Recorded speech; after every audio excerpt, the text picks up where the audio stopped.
ایک اور بات یہاں پتہ چلی کہ یہ بھی تھوڑا حیا کے خلاف مسئلہ ہے، لیکن آج کی نئی نوجوان نسل جو ہے اس میں بہت زیادہ مبتلا ہو رہی ہے، جس کو اورل سیکس کہا جاتا ہے۔ اور میں نے جیسے عرض کیا کہ شرعی مسائل میں چاہیے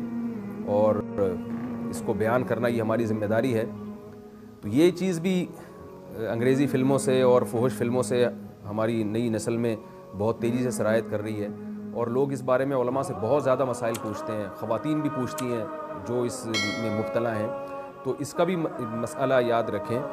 کہ اللہ تعالیٰ نے حالت حیض میں زوجہ سے ہم بستری کو حرام قرار دیا کیونکہ اس میں گندگی ہے۔ باپ دیکھیں کہ وہ گندگی اس درجے کی نہیں ہے جتنی اورل سیکس میں گندگی ہوتی ہے۔ اگر اس میں ڈسچارج ہو جائے بندہ، انسان جو ہم بستری کرنے والا ہے زوجہ سے، وہ منہ میں ڈسچارج ہو جائے، تو آپ سوچیں کہ اللہ تعالیٰ شرمگاہ کو گندگی سے بچا رہے ہیں، جس کی وجہ سے حیض کی حالت میں ہم بستری کو حرام قرار دیا۔ تو منہ جس سے انسان کھانا کھاتا ہے، جس سے کلمہ پڑھتا ہے، اور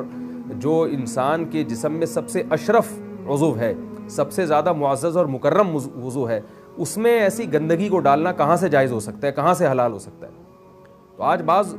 متجدد قسم کے لوگ جو ہے نا اس کو حلال قرار دے رہے ہیں، تو یہ بالکل غلط ہے۔ تو یہ بات خوب ذہن میں رکھیں کہ اورل سیکس کے ذریعے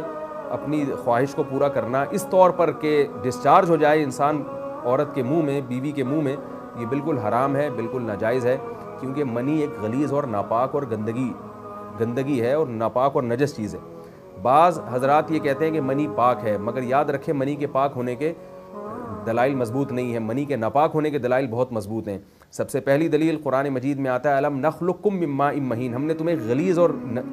پلید پانی سے پیدا کیا ہے، ذلیل پانی سے پیدا کیا ہے۔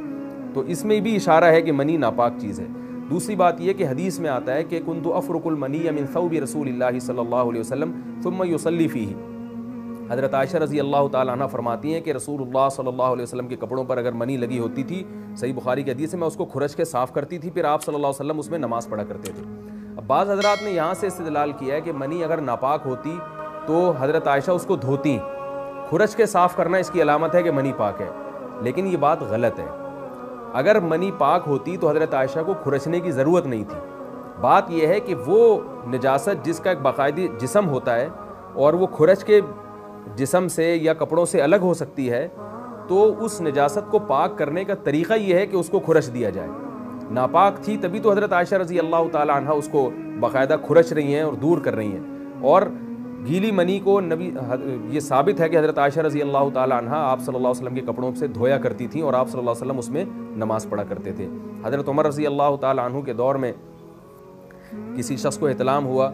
تو اس نے اپنے پورے جو ہے نا وہ کپڑے دھوئے، تو حضرت عمر نے اس کو منع کیا، فرمایا کہ اتنا کافی تھا کہ اس جگہ کو تم دھو لیتے۔ تو اس میں بھی حضرت عمر اس کو باقاعدہ دھونے کا حکم دے رہے ہیں۔ کسی بھی صحابی نے اعتراض نہیں کیا کہ یا امیر المومنین آپ ان کو دھونے کا حکم کیوں دے رہے ہیں، منی تو پاک ہے۔ تو منی کے جو ناپاک ہونے کے دلائل ہیں وہ بہت مضبوط ہیں۔ باقی اس کو جو کھرچنے کا حکم ہے وہ اس لیے کہ منی کے پاک جو اگر خشک ہو جائے تو وہ کھرچ کے بھی پاک ہو جاتی ہے، اس کو پھر دھونا ضروری نہیں ہوتا۔ اس کی مثال ایسے جیسے حدیث میں آتا ہے، صحابہ کرام فرماتے ہیں کہ ہمارے تلواروں میں دشمن کا خون لگا ہوتا تھا تو ہم اس کو زمین پہ اچھی طرح رگڑ کے اسی کو لٹکا کے نماز پڑھتے تھے۔ تو دیکھیں خون بھی ایسی چیز ہے کہ جو سوکھنے کے بعد اس کی ایک پاپڑی سی جم جاتی ہے، تو حالانکہ خون کو بھی ناپاک مانا جاتا ہے، جمہور علماء کے یہاں خون ناپاک چیز ہے، لیکن صحابی کیا کر رہے ہیں، اس کو رگڑ کے زمین پہ اور جو اس کو اچھی طرح رگڑ کے جب اس کا اثر زائل ہو گیا تو اسی کو لٹکا کے نماز پڑھ رہے ہیں۔ تو جیسے خون ناپاک ہونے کے باوجود رگڑنے سے پاک ہو جاتا ہے، اگر کسی ایسی چیز پہ لگا ہو جو لوہے یا ایسی سخت چیز پہ، تو ایسے ہی منی اگر کپڑوں پہ لگی ہو، خشک ہو جائے تو اس کو اچھی طرح جب کھرچ دیا جائے تو وہ پاک ہو جاتی ہے۔ لیکن اس سے یہ ثابت نہیں ہوتا کہ منی پہلے سے ہی پاک ہے۔ ایک اور دلیل منی کے ناپاک ہونے کی یہ ہے کہ جو مدی ہے، ٹرانسپیرنٹ پانی جو مرد کے جسم سے نکلتا ہے، وہ اگر جسم سے نکل جائے تو وضو فرض ہو جاتا ہے، اور منی نکل جائے تو غسل فرض ہوتا ہے۔ اب یہ کیسی بات ہے کہ مدی کے نکلنے سے جس سے وضو فرض ہو رہا ہے وہ تو ناپاک ہے، اور منی نکلنے سے جب غسل فرض ہو رہا ہے بڑی والی طہارت، اس کو ہم پاک قرار دیں۔ اس لیے امام ابو حنیفہ رحمہ اللہ تعالیٰ کا مذہب منی کے بارے میں کہ یہ نجاست غلیظہ ہے، اور امام مالک کا بھی یہی مذہب ہے، یہ مذہب بہت دلائل کے لحاظ سے قوی ہے۔ تو اس لیے عورت کے منہ میں ڈسچارج ہونا یہ بالکل حرام ہے، ناجائز ہے، گندگی ہے، اسلام میں اس کی قطعاً اجازت نہیں ہے۔